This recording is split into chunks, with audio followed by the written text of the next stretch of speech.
ftuarit e mi në këtë pjesë të provokacias vinë nga larg, vinë nga Kanadaja, janë një çift, është Anja Basha, e cila është dhe shqiptare, por jeton në Kanada. Shumë faleminderit që jeni këtu. Faleminderit. Dhe Anja Basha është me shokun e vet, i cili quhet Jon Michael Dizdar.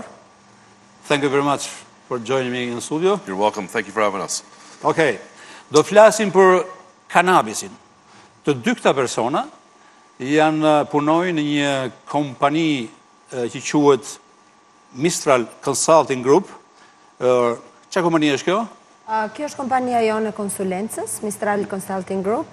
Kjo kompani bashkangjitet një kompanie më të madhe, e cila është kompani e licencuar nga shteti kanadez për prodhimin, eksportimin, importimin, research and development, që është studimet edhe hulumtimin në fushën e kanabisit. Okej, ne do flasim për kanabisin dhe ju me sa di unë jeni në favor të tezës që duhet bërë legalizimi i kanabisit për qëllime mjekësore. Në parim po, por në qëfë se flasim për Shqipërinë, do kalojmë në diskutimet të tjera. Nëse ka ndonjë konflikt interesi? Nuk ka asnjë konflikt interesi. Jo, nuk është se fitoni ndonjë gjë, fusin ndonjë gjë në xhep nëse legalizohet kanabisi.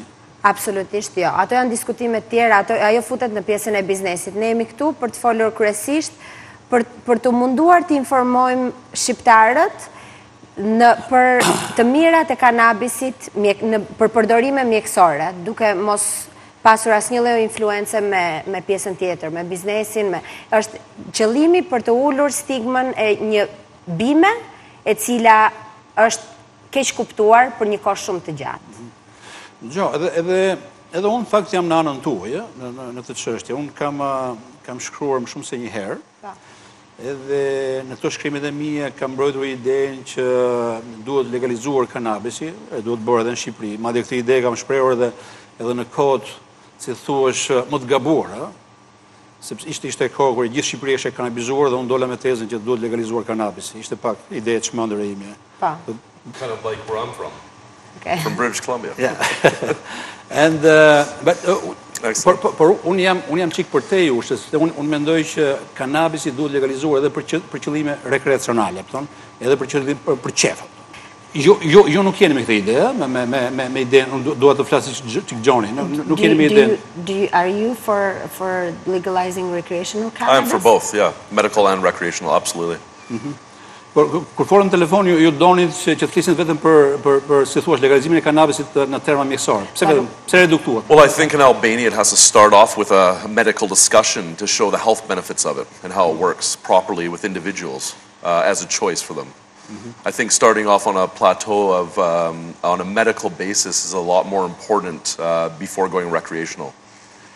Përpara se të vazhdojmë, në Kanada është legalizuar kanabisi? Kanadaja ka legalizuar kanabisin për përdorim mjekësor në vitin 2000 dhe tani në 17 tetor futet në fuqi ligji që është vendi i parë i shteteve G7-s, i cili legalizon kanabisin për qëllime recreational. Edhe në shoqërinë kanadeze ka rezistencë ndaj idesë për të bërë dhe legalizimin rekreacional? Është bërë legalizimi rekreacional dhe futet ligji në fuqi në 17 tetor. Është bërë, është miratuar në parlament. Është miratuar dhe futet në fuqin në 17 tetor. Dhe neve punojmë në të dyja sferat. Tani, në 17 tetor, fillojmë punojmë dhe në sferën e rekreacionalit. Okej, si që thash, unë jam në anën tuaj, po do të bëj pak avokatin e djallit. Të lutem. I have to play the devil's advocate. Although I'm on your side, I'm going to ask some peppery questions. Yeah, fair enough. Edhe për të bërë avokatin e djallit, unë kam zgjedhur diçka nga YouTube-i, ishte një video, si thuash, video ilustrative me kartona, me kështu multiplikativ. Edhe një person aty zëri një personi mbroni si thuash shpjegon arsyet se pse nuk duhet legalizuar kanabis. Unë ju ftoj ta ndjekim bashkë, është në anglisht, për tjerë dëshmeti të shqip. Argument number 1. In the last few decades, marijuana has been engineered to become much more potent. Today, marijuana is so potent that it's actually a strong drug that may cause psychosis. Argument 2. Marijuana is a gateway drug. If it's legalized, there will be a spike in the use of much more dangerous drugs. A 2015 study found that about 45% of lifelong marijuana users took some other illegal drug at some point. Legalizing marijuana could reinforce this trend. As more young people try legal marijuana, they might end up trying harder drugs. Argument number 3. Marijuana is addictive and unhealthy. It needs to remain illegal to keep harm at a minimum. While marijuana addiction is more psychological than physical, it is still a real problem. The demand for treatment for marijuana addiction has more than doubled in the past decade alone. Çfarë do të thoni këti? How would you reply to this video? So firsthand, I broke my neck in 2003 and I went through the whole medical system with prescription medications, which I'd never used before in my life. I got addicted to some of them. And I found cannabis as the answer for myself. When I found it, how it worked, I then taught other people how it worked. And I've seen firsthand that there's no way that this plant, when your body makeup is already made of an endocannabinoid system from birth, when mother's breast milk is enriched naturally with THC and CBD to a baby would not know how to feed if the mother didn't have that in her breast milk. It would not be able to suckle the nipple. So that being said, I've seen firsthand how it works medically, physically, all around, even with people with cancer. So I've learned about all this kind of stigma and theories, and it's completely the opposite. Speaking firsthand, of course. Okay, ju dhatë eksperiencën tuaj personale, por si që tha aty, ose si çdime dhe nga burime tjera, ka edhe eksperienca tjera që provojnë të kundërtën, apo jo? Që kanabisit dëmton. The way I look at this is a fear tactic put out by some group or organization. That's when I see this video, that's what I see. That's what I know is the truth. Ju nuk besoni që nëse I don't believe it at all. Nëse përdor kanabisin për një kohë të gjatë, mund vi një moment në cilën ti mund kërkosh një drogë që është më fort. So if you use cannabis for a long time, will you want another drug that is harder? It comes to a point that you want Absolutely not. Cannabis has shown and proven that it can be a harm reduction, beneficial medicine. It's a plant. It's not a drug. It's a plant-based medicine. It reverses the effects of hardcore drug addiction or hardcore prescription abuse. Mund thoshe ti tonë. Ajo që do të thoja, neve kemi qenë pjesë shumë konferencave tani, sidomos në kuadrin e legalizimit në Kanada janë hapur akoma më shumë researche që bën në pjesën mjekësore dhe çfarë efekti ka fizikisht kanabisit tek trupi i njeriut. E para është që në të kundërt të çfarë është kjo legjenda urbane që kanabisi është ajo droga që të çon ty që të duash drogra të tjera, në fakt kanabisi ka provuar që të jetë ajo drogë e cila njerëz që të kanë pasur vartësi shumë të rënda me heroinën, me kokainën, me crack cocaine, që është forma e kokainës cilën ti e pi si e djeg, të gjitha këto qendrat e rehabilitimit atje përdorin kanabisin për t'i ulur, për t'i hequr nga kjo lloj varësie. Do të thotë është e kundërta tamam e kësaj që thuat.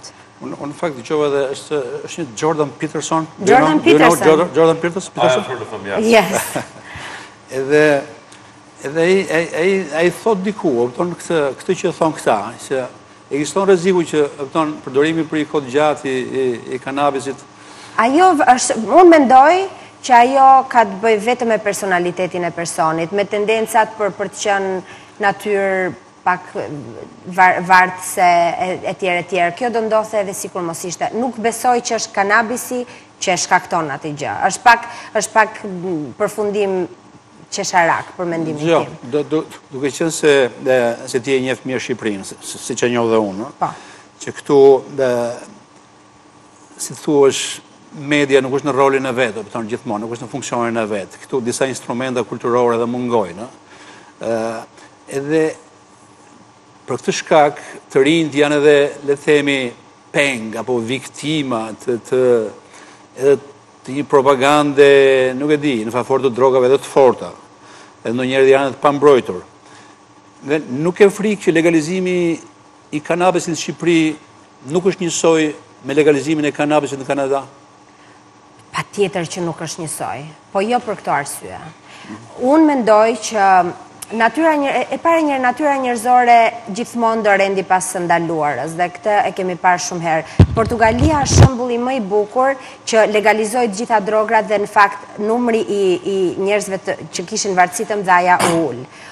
Unë nuk mendoj që të rinjtë shqiptar janë kaq naiv. Ata do ta gjejnë gjithsesi. Ti në momentin që ja ke ndaluar, ajo ti po i bën të kërkojnë rrezik në një farë mënyre, por neve unë dua të ndalemi tek përdorimi mjekësor. Vetëm se ti kur e përjashton përdorimin e drogës për qëllime rekreacionale, qefi, dëshire, argëtimi, ti duket sikur ke frikë që kjo ana e qefit e korrupton gjithë kauzën?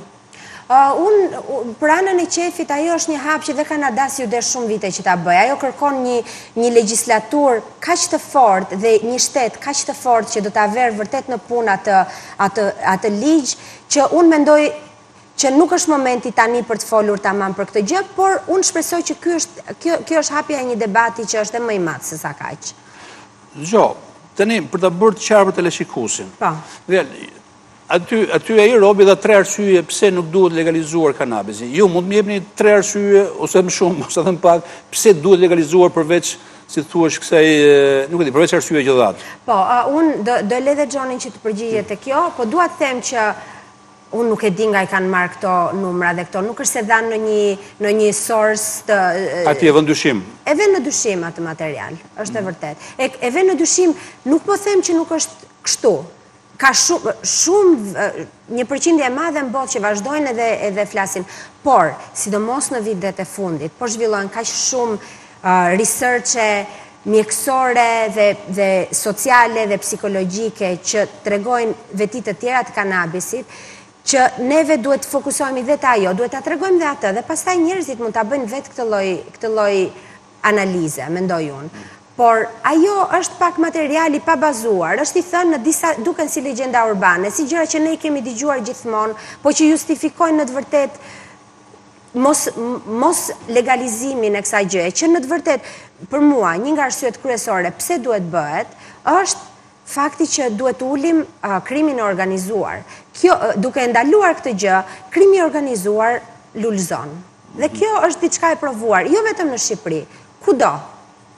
Pastaj, për mua mbi gjithçka, unë kur kam njohur, sidomos kur kam njohur Gjonin, që ju futa vërtet, pash një interes të veçantë te kjo fushë, sepse pash anën tjetër dhe pash se sa mbështetje ka, unë kuptova që është shumë më shumë se sa aq. Improves the health of individuals choosing to use it, creates economy, creates trade with other countries. Creates jobs. And jobs. Nuk e di, Anja hitet dyshimin mbi materialin sapo pam. Supozojmë se ai robi nuk thot vërtetën. Cili është interesi i atij të gënjejë në këtë rast, duke thënë që nuk duhet legalizuar kanabis? From a higher power. Control of what? Control of the plant, control of the drugs, if they're calling it a drug. It's this whole thing is no different in Albania than it was in British Columbia a number of years ago. It's the exact same thing that was happening with the plant. It was called a drug, then people's rights. It was shown in Supreme Court of Canada that the amendment changed for people to use this as a medicine. Yeah, like most people don't know that our body makeup is created of 3 receptors. That's an analgesic, an opiate, and an endocannabinoid system. And the endocannabinoid system in your body is 1 billion times more greater than the other 2 receptors.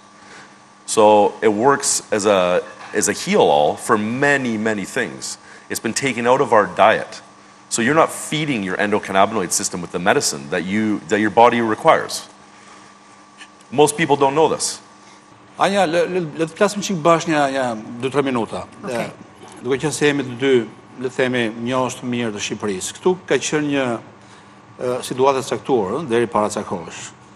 E gjithë vendi ose i gjithë ishte primi madh, po si do qoftë, ishte një histeri e madhe, vendi u pushtua nga gastra, nga plantacione, kanabisi, edhe u bë një çështje ndërkombëtare, edhe pati ca ndjeshmëria të caktuara, edhe lidhur me kriminalizimin e gjithë shoqërisë, edhe me kriminalizimin e rinisë, dhe kam përshtypjen që nuk ishin ndjeshmëri të kota, edhe ishte të drejta. Patjetër. Edhe në atë periudhë ishte pak e vështirë të flisje për legalizimin e kanabisit, qoftë për qëllime mjekësore, sepse në fundin do kishim të bënim prapë me plantacione drogash, kur thua ta legalizojmë. Edhe kjo ishte si thua kohë e gabuar. Megjithatë, përveç meje kanë ngritur edhe të tjerë, dhe bile kanë ngritur përpara meje, kanë ngritur koça kokudhime, po ndoshta ai ka qenë person i gabuar që ka ngritur, sepse është biznesmen, edhe prapa biznesit shohin historira të tjera njerëzit. Edhe nuk e di, në rrethanat shqiptare që unë i konsideroj specifike, apo ju mendoni që unë gaboj kur i konsideroj specifike? Absolutisht janë shumë specifike. Janë specifike. Kështu që këtu insistoj me të njëjtën pyetje. Është po njësoj e lehtë të flitet siç është në Kanada, siç është në Shtetet Bashkuara të Amerikës? Të flitet duhet jetë e lehtë, sepse kemi të drejtën e lirë të fjalës. Jo, po pa kompromentuar kauzën. E mira, ajo që është hapi i parë mendoj unë dhe që është hapi më i rëndësishëm, është që të japim fakte kontemporane të researcheve mjekësore që po bëhen edhe tani që po flasim bashkë në botë, që në të vërtet mbështesin faktin që kanabisi nuk është drogë. Kur themi drogë, neve nuk kuptojmë diçka që i bën keq trupit tonë. Vetëm në momentet që sigurisht duhet jetë e mbikëqyrur nga një mjek e tjerë. Atëherë, unë mendoj që ky është hapi i parë se si duhet përqasur kjo temë. Nuk mund të flasim me njerë për legalizim, kur kemi për të mundur një stigma që i është veshur një bime e cila është përdorur për miliona vjetë, është përdorur për mira vjetë, është përdorur që në Greqinë e lashtë.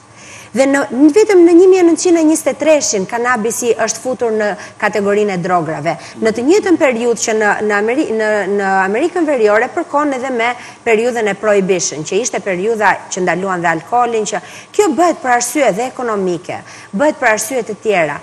Puna është tani që t'jemi dhe në një hap me pjesën tjetër të Evropës dhe të botës.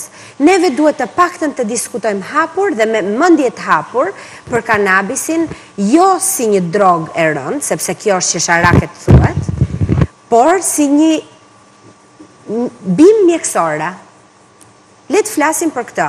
Kjo është mendimi im. Dhe pastaj mund të flasim për legalizim. Dhe prap legalizimi nuk mund të heq, edhe në Holland, për mua hapi i parë është si në Holland, bëhet dekriminalizimi i kësaj bime.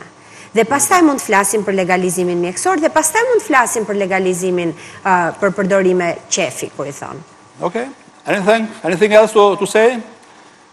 Unë vetëm shpresoj që kjo të paktën do hapi një diskutim me këmbë në tokë për gjithë benefitet që kjo lule mund të sjellë. Dhe se si unë e shoh marijuana të shkruar në çdo gazetë, çdo ditë, në çdo media, çdo ditë në Shqipëri. Dhe për mua kjo është shqetësuese, por në të njëjtën kohë më thret që diçka duhet bërë për këtë gjë, sepse të paktën për neve kjo është specialiteti jonë, në këtë fushë punojmë, ne punojmë me qeverinë kanadeze, kemi punuar edhe për ligjet e reja që kanë bërë, kështu që e kemi ndjekur, sigurisht Kanada është një shtet që funksionon në mënyrë gati të përkryer, që neve askush nuk e ndjen ato problemet që janë në qeveri e tjera. Por Shqipëria është një vend në mes të Europës i cili e kuptoi e njoh shumë mirë edhe mentalitetin e tjera, por mendoj që për aq kohë sa kemi fjalë të lirë dhe mendoj që kjo është pasuria më e madhe që kemi, duhet flasim haptas për këtë gjë. Njerëzit duhet ta mësojnë. Okej. Ta mbyllim me këtë mesazh. Okej. Ishte kënaqësi që u bata këtu. Pleasure. Thank you very much. It's been a pleasure to come on your show. Faleminderit. Faleminderit. Mirë, dhe kjo është fundi bisedës me Jon Michael Dizdarin dhe me Anja Bashën, të cilët vinë nga Kanadaja. Anja është nga Shqipëria, është bashkëdhetarja jonë. Me qëra fjalla, ke ikur përfare në Kanada? Po shpresojmë të lidhemi prapë me Shqipërinë, në fakt. Bashkë me Gjonin? Po jemi gjithmonë atje, po edhe këtu. Kjo është shtëpia në të vërtetë. Thank you very much. Biseda e tretë do t'jetë me Edlira Gjonin, e cila është një vajzë nga Tirana, ka pas një eksperiencë të fundit të kohët të fundit në Amerikë, 2-3 vjetë, dhe ka qenë një eksperiencë e fortë, për pra se të shkon në Amerikë ka qenë publicist, ishte, le themi, personazh publik i njohur, në për studio televizive shpesh. Dhe unë e kam ftuar për të folur pak për rrjetet sociale, internetin, webin, gjëra të tilla.